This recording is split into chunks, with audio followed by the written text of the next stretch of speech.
Okay, for MAD1 we have Finlay.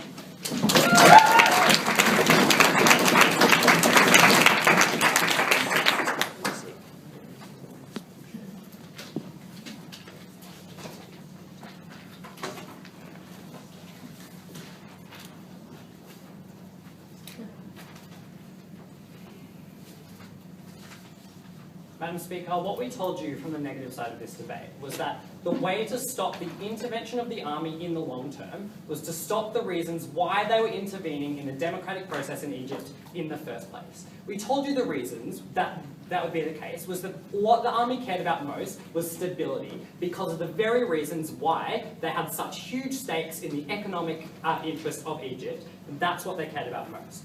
At best, what you get under the affirmative team is that the army wouldn't intervene in this government, but they never explained what would happen when power would have to be transferred via an election. Eventually, they never explained why that would necessarily be a more stable environment than what had existed in Egypt currently. If we created stability in the long term, we said that the influence of the army would disappear, and that's what we stood by in the negative team. 2 questions in summary. What is going to be good for democracy in this debate? And secondly, is that in the interest of the Muslim Brotherhood? So, let's hear about why they thought that their model would get democracy in Egypt. The first reason was that they said the army doesn't trust the Muslim Brotherhood to run the state, so they will continue to intervene if the Muslim Brotherhood is continually going to be in government in the future.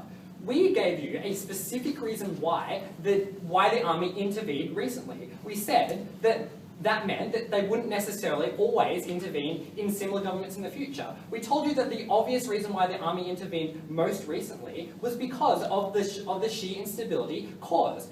That was not like inherently linked to the Muslim Brotherhood existing in that government. That was linked to like the broader situation in Egypt and the fact that this was a fledgling democracy and like it was never ever going to be perfect from the beginning. They didn't change that in this debate. Because secondly, what they said is that the army wouldn't do this in the future if they agreed to this plan. We told you that the army might be happy to do this in the short term, but when this ultimately lends to an illegitimate democracy, something is going to have to change. Because when you support the affirmative team model in this debate, you ultimately support the infringement on a lot of other people's democratic rights. That was going to cause future instability. Therefore, we told you in the future, the army is much, much more likely to act, even under their conception of this debate. But secondly, what we told you is that the reason why they were empowering the army specifically on the affirmative team is that the interim government has specifically increased the power of the army. We told you that was the case by them specifically propping them up in the constitution, and that was something that they never justified in this debate. Secondly, what they said is that the problem with Egyptian politics now is that it's incredibly polarised. They said they will never accept a government formed of these like inherently separated groups. Why then, Madam Speaker, did that justify a scenario where these people had a right to overthrow the government rather than going to an election and actually just voting out that government through legitimate means? Because if that was always going to happen, we didn't understand why the response always had to be violence. We thought that a more legitimate response would be to actually just vote that government out at the next election.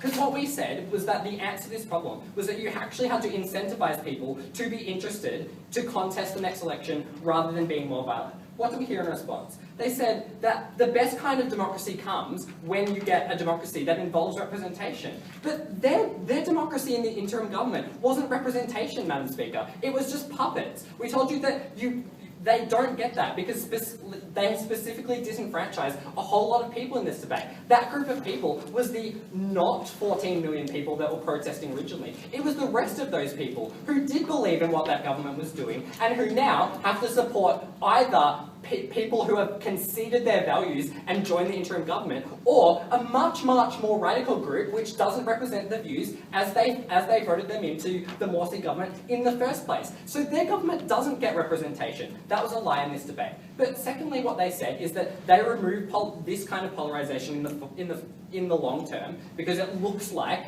all of the individual groups are cooperating. We said that the likely outcome is actually the opposite of that. Because the disenfranchised people that I just talked about are likely to stop supporting the Muslim Brotherhood because they look like puppets, and instead support much, much more radical groups. So you don't get a scenario where all of a sudden everyone is playing nice. You actually get a scenario where the parties are far, far more distinct than they ever have been, and much, much less willing to listen or to cooperate in that way. They polarised Egyptian politics much, much more than what would happen under our model, and we said that that was problematic for them, because ultimately that led to a political system that was much, much less stable, which increased the chances that the army would get involved, but in the long term that meant they got less chance of a functional democracy in either the short term or long term. Because what was good for democracy? In the short term, what we said was that democracy under their model was perhaps more functional in the beginning, but although that relied on the Muslim Brotherhood people that would be included under their model to actually be cooperative to that government, which they never actually explained would happen. But secondly, what we said was more problematic was that democracy was not even that representative under the scenario where you co-opted people from the Muslim Brotherhood into that party, and that would ultimately make the people that trusted in that party believe that that was a less legitimate form of representation. But in the long term, we said that what you had to do to get good democracy was to solidify the principles of using elections to facilitate the transfer of power, and in order to get long-term stability in democracy. You could not do that under the affirmative team model, where they continually intervene in the democratic process, don't allow things to run their course, and incentivise a scenario that is interventionist and doesn't trust democracy will work out in the long term. Why was this not in the interest of the Muslim Brotherhood?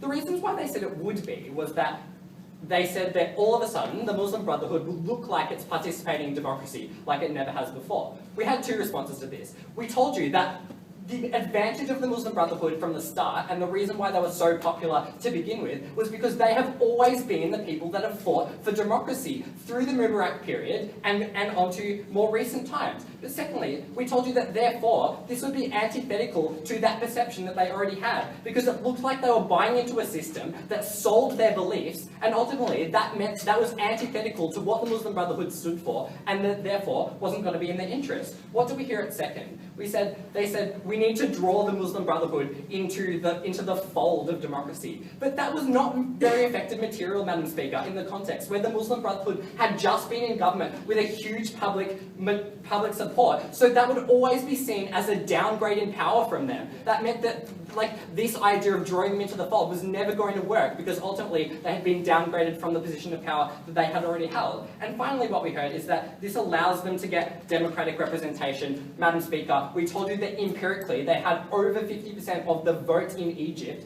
Therefore, they were already representative to the people that they believed in. Because what was in the interest of the Muslim Brotherhood in this debate? We said that maintaining its protest would solidify its principles and position as a protector of democracy, and that would ultimately help to unify their support in the public. That meant it was going to be more likely in the long term they would focus on how to govern better in the future within a democratic system rather than constantly at loggerheads with it.